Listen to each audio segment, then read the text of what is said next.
Welcome back, ladies and gentlemen. We have now managed to finish with ionic bonding. We have gone through all three of the basic types that we're going to see. The simple or binary ionic compounds, which just involve the left and the right versions of the periodic table coming together. The transition metal or stock ionic compounds that involve that whole middle section of the table in here. And the polyatomic ions, which involve like 2 pages in, when a bunch of the non-metals do something a little bit weird that we haven't really talked about, except to mention very briefly that there's something called covalent bonding. So that summarizes ionic bonding. And, well, now that we've summarized it, we're going to be moving away from it. We're going to transition away from looking at all those metals to just looking at non-metals. Because here's the thing, right? With ionic bonding, you'd end up with situations where, say, the lithium would have an electron and the fluorine would need that extra electron, and so they would donate. They would transfer the electron over fully, and you'd get negatives and you would get positives. All very clean, all very neat. It's a full-on transfer. But, as anyone who's ever attended kindergarten can tell you, you don't have to give and take all the time. You can share. And that is exactly what covalent bonding is about. Covalent bonding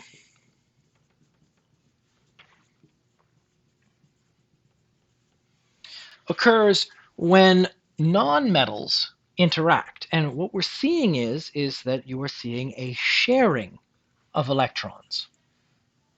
Oh, we'll put it down here. A sharing of electrons between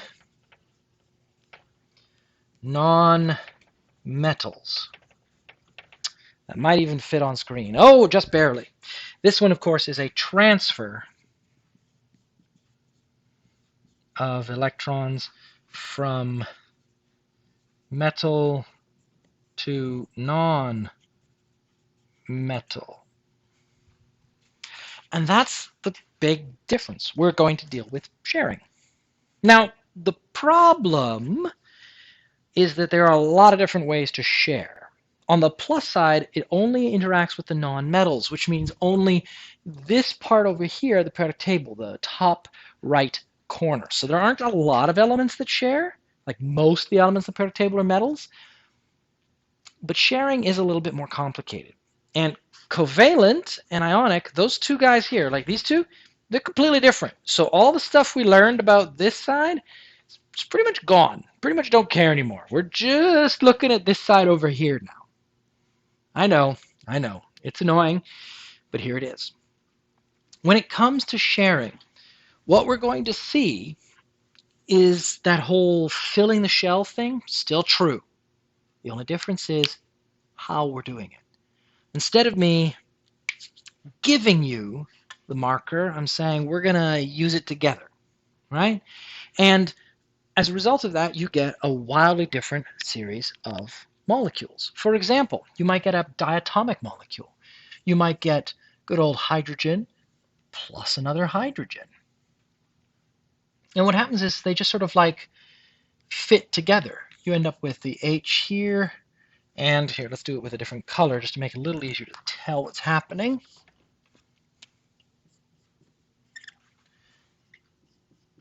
Like so. And this would be a covalent bond. They're sharing the electrons between the two. The same thing can also happen with other materials. You could have good old H2O. When we first looked at that, I mentioned the fact that it wasn't really an example of an ionic compound, but it's just so familiar that it seemed a shame not to use it. Well, oxygen is 1, 2, 3, 4, 5, 6, because it's in the oxygen family, 2 steps to the end. And then we've got ourselves some hydrogens, which I will put in different colors.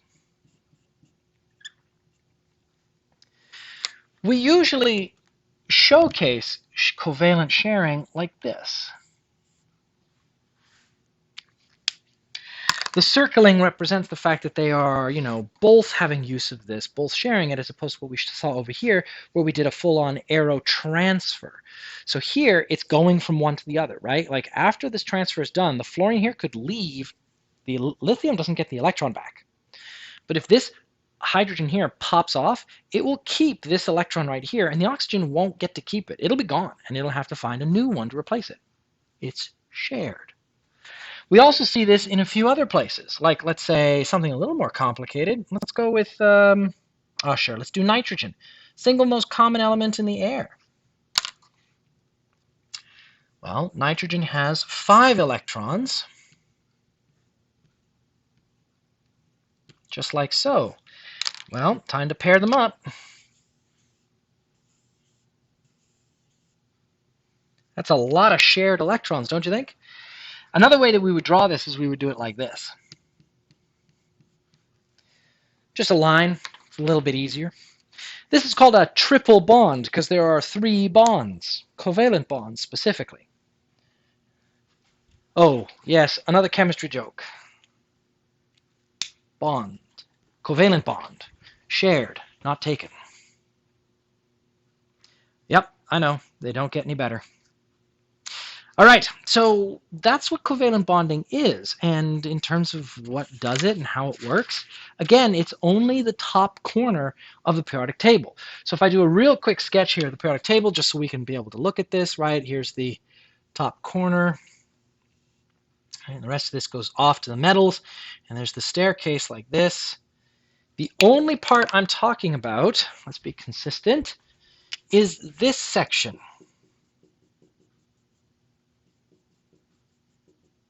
That's it. Just the upper right corner. And like there are parts of this that I get to cut out really. The non-metals, not the non-metals, the noble gases still don't do anything. So they're gone. They're off the list. And that's already a much smaller section. We're only dealing with a few elements. I mean, how many in total? Let me just check here quick. 1, 2, 3, 4, 5, 6, 7, 8, 9, 10, 11, 12 or so. And really, we're not going to be dealing with most of them. They're far too sophisticated and weird for us to worry about at this level. So it's a very limited selection. But you'll notice something about all of these that I've shown you. They make what are called diatomics. Di meaning 2, and atomic meaning like, atoms. Nitrogen and hydrogen are examples of diatomics. And what you see is that when they're by themselves and they've got no other option for where to get an electron, they're so desperate for an electron that they will share with their brother, neighbor, whatever you want to call it in terms of an analogy. So, right, if a hydrogen is near some oxygen, it'll go make water. It's much happier being water. But if there's no oxygen nearby, the 2 hydrogens will combine and you will just get hydrogen gas. Now, the elements that will make this particular diatomics are all called gases for the most part, because they mostly are gases. And what you see is that it's a very familiar group that sort of follows a little L shape in the corner of the periodic table. My drawing isn't the best. But the ones that we're looking for here are going to be good old nitrogen, N2, oxygen, O2, fluorine 2, F2, Cl2, Br2, and I2, plus good old H2. They all make a little L in the top corner of the periodic table. We can see that if I bring this one over here for you to see. NOFClBri. Right? It's a little L in the corner, and then of course, good old hydrogen over there, which really could go right there in a lot of ways. It makes like a little T. But that's for another time. Either way, this particular arrangement has another way for you to remember. The way in which we do this is what we call a mnemonic. It's a little rhyme that helps you remember things. And it's in your notes, and it says that I have no bright or clever friends. I have no, and just N, bright, Br, boron, or bromine. Or, there's the O, clever, Cl for chlorine, friends, fluorine. I have no bright or clever friends. For the most part, people are happy and easy enough to able to remember these particular elements. The hard part is they forget the whole thing that I said at the beginning. When they're alone and they have no other option, then and only then will they pair up with another of their same type. Right now, take a look. Give it a try. There's some practice where you can attempt to write out the diagrams like these for the sharing of electrons. Give it a shot. I'll delay a little bit more, right? Pause it. Go give it a try.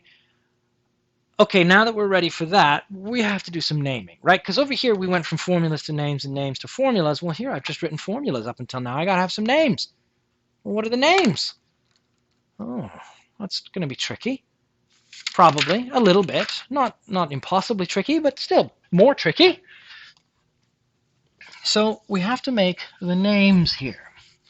Now, unfortunately, all the naming rules that we learned previously are pretty much out the window. We're in a totally different side of the board here. We did ionic. All of these rules, they're gone. We're now looking at covalent rules. It's a completely different system, right? Comparing these two directly is like saying, well, you know, like football and soccer are both basically sports that involve balls, so they must be the same. No, they have many features in common, right? They both involve a field, they both involve balls, they both have teams, but they have very different ways of playing. Same thing with these two. So what's the problem here? Well, in the case of ionic compounds, we generally know what's going to happen, right? There's only so many ways in which lithium can give an electron to fluorine. There's really just one electron that moves over, done. Same with copper 2 oxide. It's got 2 electrons on the copper, the oxygen needs 2, boom, we're done. They're very predictable. But when you're dealing with sharing, it's less predictable. I can share any number of ways, right? Like I can share, like your friend probably shares, where they ask for a bite of pizza and then somehow they take more than half of it. Technically that's sharing, but man, you seem to have a lot less pizza than when you started. Or it could be someone who's sharing who like generously shares a project with you and then you do most of the project and somehow they still get credit for it. That's also sharing, but man, you seem to do an awful lot more work. Either way, these kind of sharing means that there's more than one possible arrangement for the answers. I can't say it's always the same. So I need a way to tell. Now on the plus side, chemists are nerds. So these nerds knew an awful lot of stuff about old-fashioned languages, and they decided to dip into that. Because they realized that what's going to be happening is they're going to be dealing with, you know, 1s, 2s, 3s, 4s, 5s, 6, 7, 8, 9, and 10 of particular elements, right? You're going to get so many of a particular element. You might have 1 carbon, or you might have 2 carbons, or 3 carbons. So then they came up with a name for these. Each one of these uses a Greek prefix. We had Roman numerals, so Latin. Now we've got Greek. Some of these you know. Tri, as in triangle. 4 you probably don't know. Tetra, as in tetrahedron. Penta, as in pentagon. Then hexagon. Heptagon you probably don't know. Octagon you probably do. Nonagon you probably don't. And decagon you probably don't as well. But those are the prefixes that we use in covalent chemistry. Now, again, why these? Chemists are nerds. They already knew some Greek back in the day. They decided this made perfect sense, and then now we've kept going with it. That's kind of it. Now, again, though, one of the other golden rules, chemists are lazy. So they'll always be a little bit more careful with using more words than they need to. But let's put some of these to an example, and we'll see what we can pull together here. So here we go. CO2. Okay? We've got carbon, we've got oxygen. Are these covalent? Well, yes, because they're in the covalent compound section. But how can I tell? Because carbon and oxygen are both on the right of the staircase. So that means they're both going to share. Okay? Sharing. So, well, how would that even look? Hopefully you did some practice on that. I'll just remind you, you're going to have a C, which is going to be 1, 2, 3, 4. And you're going to have an O, 1, 2, 3, 4, 5, 6. And another O, 1, 2, 3, 4, 5, 6. We, of course, circle a few.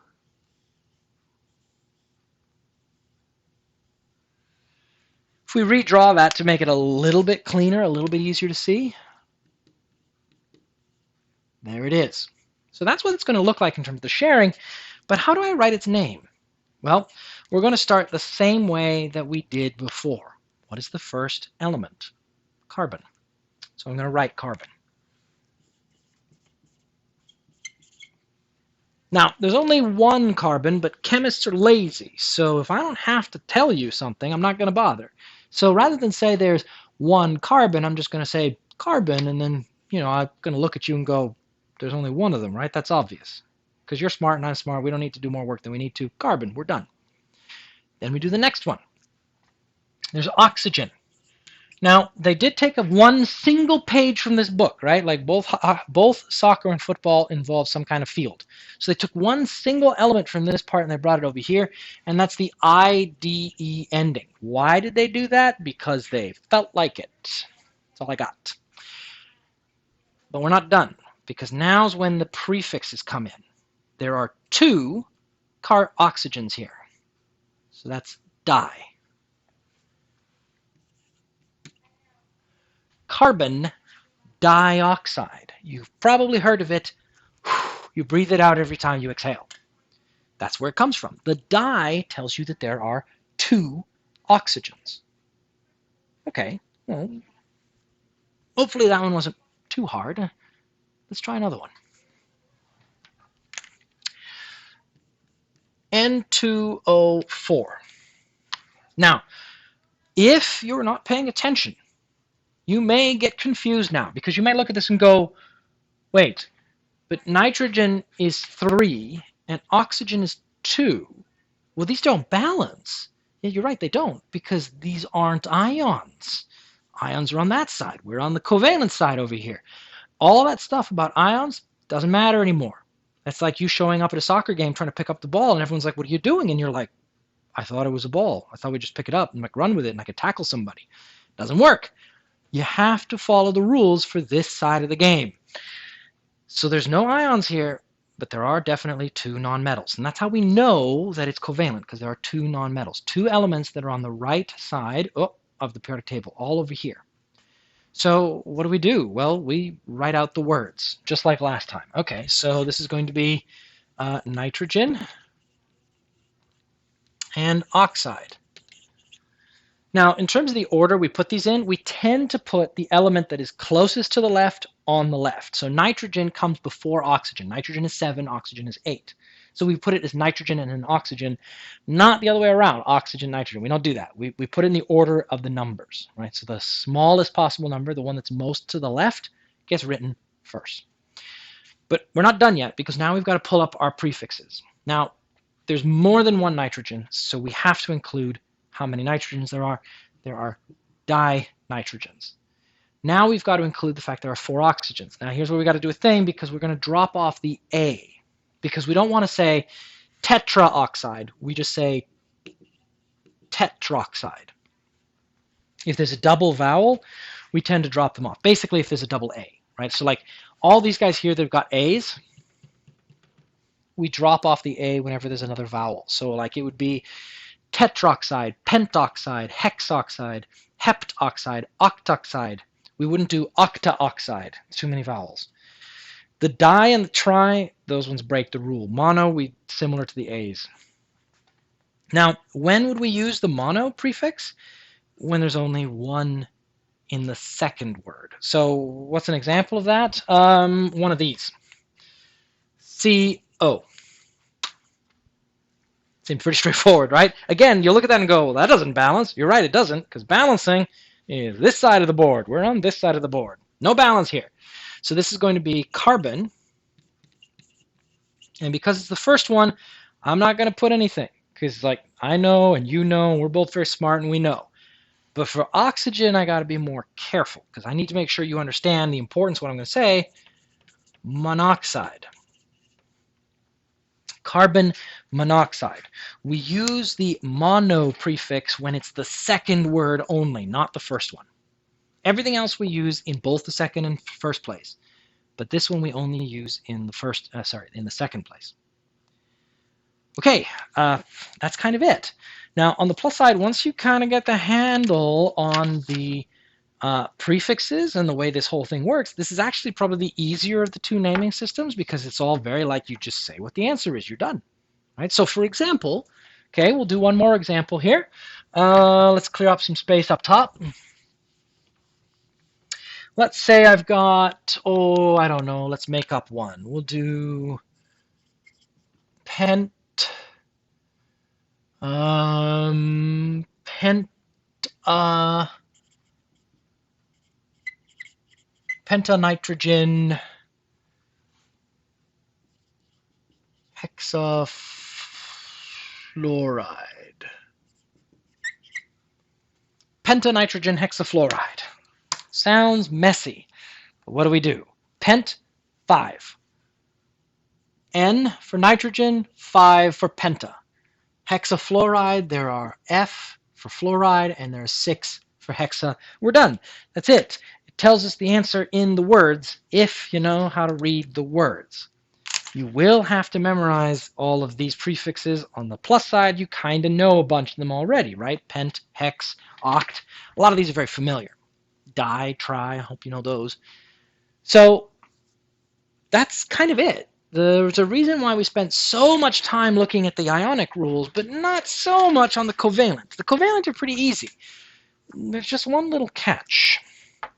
Once I show everyone the covalent rules, they tend to mix these two up. People tend to show up on the soccer field and try to pick up the ball, or they show up in football without any padding.